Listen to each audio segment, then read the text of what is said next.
Sir, ഇപ്പൊ നടക്കുന്ന CJB protest ഇതിന് പിറകിൽ ശരിക്കും സ്റ്റുഡന്റ് തന്നെയാണ്.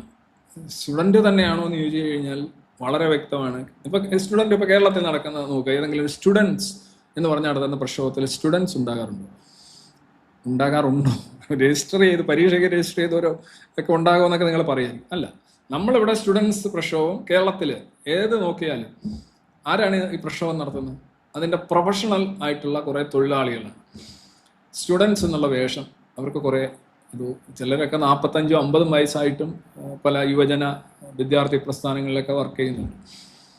പിന്നെ ഈ CJPയുടെ കാര്യം പറയുകയാണെന്നുണ്ടെങ്കിൽ അവരാണോ ശരിക്കും ഈ ഇന്നലെ അവിടെ ഉണ്ടാക്കിയിട്ടുള്ള അക്രമങ്ങളും ഈ പ്രശ്നങ്ങളൊക്കെ ഉണ്ടാക്കി അവരാണോ? അല്ല. JNU ഇല്ല, ഐസു, അവിടെ SFI, AES, ഞാൻ കൊടികൾ കണ്ടുകൊണ്ട് അതിനകത്ത് കണ്ടുകൊണ്ട് വന്നു, AESF, ഇതേപോലെയുള്ള സംഘടനകൾ. പിന്നെ അത് കഴിഞ്ഞ് ആം ആദ്മി പാർട്ടി, ഇപ്പോൾ കോൺഗ്രസ്, പ്രതിപക്ഷം. ഇത് രാഷ്ട്രീയ സമരമല്ല ഇത് ബേസിക്കലി. അതായത് BJP ഇറങ്ങി ഞങ്ങൾ കയറണം, അതിനായിട്ട് ഞങ്ങൾ സമരം ഉണ്ടാക്കുന്നു എന്നുള്ളത് കഴിഞ്ഞാൽ ഇവർ പറയുന്ന ഒരു കാര്യം ചോദ്യപേപ്പർ ചോർന്നു. ഒരിക്കലും സംഭവിക്കാൻ പാടില്ലാത്ത കാര്യം, വളരെ സങ്കടകരമായ കാര്യം. അത് ഇത്രയും കുട്ടികൾ അതിൻ്റെ പേരിൽ ആത്മഹത്യ ചെയ്തു, അതിൻ്റെ പേരിൽ അല്ലെങ്കിൽ ബിക്കോസ് ഓഫ് ദ ഷോക്ക്. അതാണ് ഏറ്റവും സങ്കടകരമായ കാര്യം. ഇത് ഇന്ത്യയിൽ ചോദ്യപേപ്പർ ചോരുക എന്ന് പറയുന്നത് ആദ്യം സംഭവിക്കുന്ന കാര്യമല്ല, ഇനി ഒരിക്കലും സംഭവിക്കാൻ പാടില്ല നമ്മൾ ആഗ്രഹിക്കുന്നുണ്ട്. ബിക്കോസ് ഇപ്പം ഇവരുടെ ഒരു ആവശ്യം എന്താണ്? മന്ത്രി ധർമ്മേന്ദ്ര പ്രധാൻ മാറിക്കഴിഞ്ഞാൽ വേറൊരു അപ്രധാനെ BJP കൊണ്ടുവരും, ഒരു BJP മന്ത്രി ആയിരിക്കും. അപ്പം what is the difference? Actually ചോദ്യപേപ്പർ ചോരുക അല്ലെങ്കിൽ പരീക്ഷയ്ക്ക് കോപ്പി അടിക്കുക, ലീക്കാവുക, ഇങ്ങനെയുള്ള സംഗതിയാണ് ഇന്ത്യയിൽ നിൽക്കേണ്ടത്.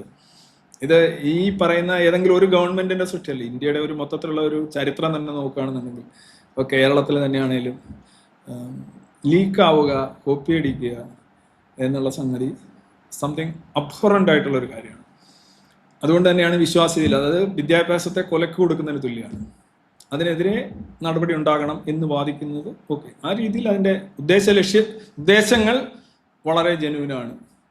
കഴിഞ്ഞ നീറ്റ് പരീക്ഷയുടെ ഇതേപോലെ എൻ്റെ ക്വസ്റ്റ്യൻസ് ട്രാൻസ്ലേഷൻ ചെയ്യുന്ന ഘട്ടത്തിലാണെന്ന് തോന്നുന്നു, ഒരാൾ ലീക്ക് ചെയ്ത് കൊടുത്തു, പിന്നെ അയാളെ അറസ്റ്റ് ചെയ്തു, പിന്നെ 7 പേരെ അറസ്റ്റ് ചെയ്തു, അതിൻ്റെ പേരിൽ അന്വേഷണം പ്രഖ്യാപിച്ചു. ഇനി മന്ത്രിയും കൂടെ മാറ്റിക്കഴിഞ്ഞാൽ ഓക്കെ ആവും. ഇന്ത്യയിൽ ഏതെങ്കിലും ഒരു വിഷയത്തിൽ മന്ത്രിയെ മാറ്റിയത് ഏറ്റവും അവസാനം രാജിവെച്ച, ധാർമ്മികമായ ഉത്തരവാദിത്തം ഏറ്റെടുത്ത് രാജിവെച്ചത് എനിക്ക് തോന്നുന്നു AK ആന്റണിയാണ്.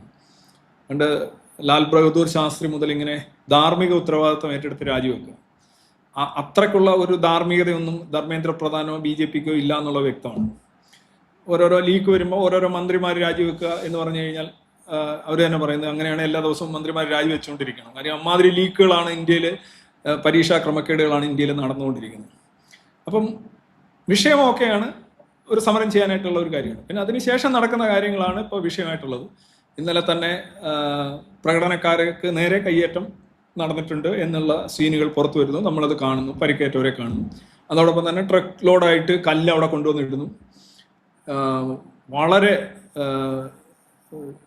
മാരകമായ രീതിയിലുള്ള ആക്രമങ്ങൾ ഈ സമരം നടത്താനെന്നുള്ള പേരിൽ വന്ന ആളുകൾ, അത് വിദ്യാർത്ഥികളാണോ, ചെറുപ്പക്കാരാണോ, ഗുണ്ടകളാണോ, ആരോ ആയിക്കോട്ടെ, നല്ല രീതിയിലുള്ള പോരാട്ടം, അതായത് തെരുവ് കലുഷിതമാക്കുക, കലാപത്തിന് സാധ്യത ഉണ്ടാക്കുക.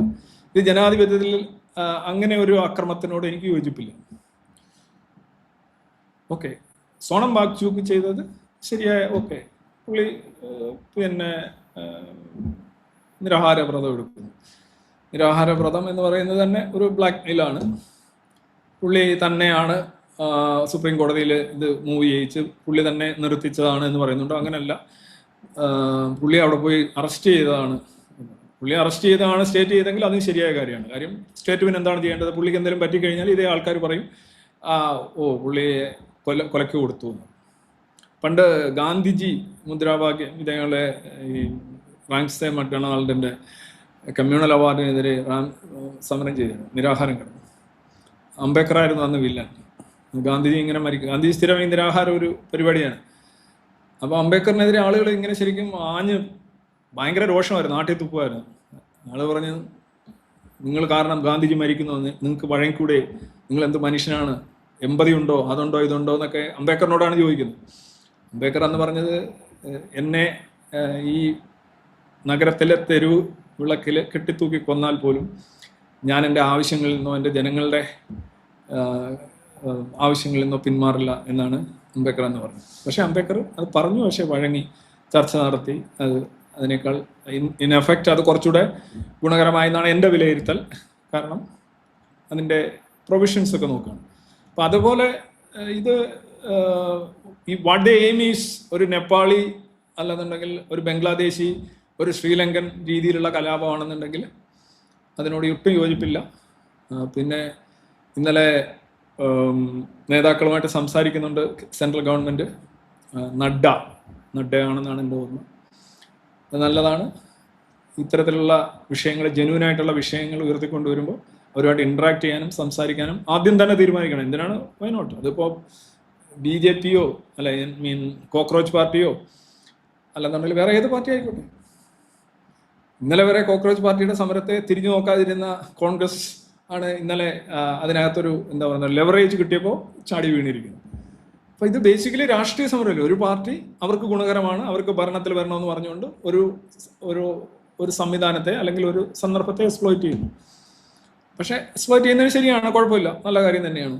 ഭരണം കുറച്ചുകൂടെ കറക്റ്റാക്കാനും നല്ല രീതിയിലുള്ള പ്രതിപക്ഷവും വളരെ നല്ലതാണ്. പക്ഷേ വിഷയം ഈ അക്രമം എന്ന് പറയുന്നത് ഡെമോക്രസിയുടെ സിലബസിൽപ്പെട്ട കാര്യമല്ല. അക്രമത്തിലൂടെ, കലാപത്തിലൂടെ ഭരണം അല്ലെന്നുണ്ടെങ്കിൽ അശാന്തി നിറയ്ക്കുക എന്ന് പറയുന്നത് അത് പിന്നെ ജെൻസി ആണ്. ജെൻസിക്ക് എന്താ പ്രത്യേകിച്ച് എന്തെങ്കിലും ഒരു പ്രിവിലേജ് ഉള്ളതായിട്ട് ഞാൻ കാണുന്നില്ല. ജെൻസിക്കും ഈ പറയുന്ന കുഴിയിലേക്ക് കാലം നീട്ടിയിരിക്കുന്നവർക്കൊക്കെ തുല്യമായിട്ടുള്ള അവകാശ അധികാരങ്ങളെ ഈ രാജ്യത്ത് പാടുള്ളൂ. അല്ല ജെൻസി ആണ് എന്ന് പറയുമ്പോൾ എന്തെങ്കിലും ഒരു പ്രത്യേകമായ ഒരു പ്രിവിലേജ് ഉണ്ട് എന്ന് കാണാൻ ബുദ്ധിമുട്ടാണ്. അപ്പോൾ അതാണ് എനിക്ക് അതിനെക്കുറിച്ച് പറയാനുള്ളത്. ഈ ജെന്യുവനായിട്ടുള്ള കോസ് ഉന്നയിച്ചുകൊണ്ട് സമരം ചെയ്യുന്നവരും പ്രതിഷേധിക്കുന്നവരെയും അവരെ ഒരു സെൻസ് ഓഫ് ഈക്വാലിറ്റിയുടെ അടിസ്ഥാനത്തിൽ ഡീൽ ചെയ്യുക എന്നുള്ളത് തിരഞ്ഞെടുക്കപ്പെട്ട ഒരു ഗവൺമെൻറ്റിൻ്റെ ബാധ്യതയാണ്. പിന്നെ തിരിച്ച് ഈ സമരക്കാരും ചെയ്യേണ്ടത് നിങ്ങളെപ്പോഴും ഈ ജനാധിപത്യത്തിൻ്റെ സിലബസിൽ നിന്നുകൊണ്ട് വേണം പ്രതികരിക്കുക. ഡൽഹിയിൽ നടന്ന സംഭവങ്ങൾ വളരെ വളരെ നിർഭാഗ്യകരമാണ് എന്നുള്ളതാണ് എനിക്കതിനകത്ത് പറയാനുള്ളത്.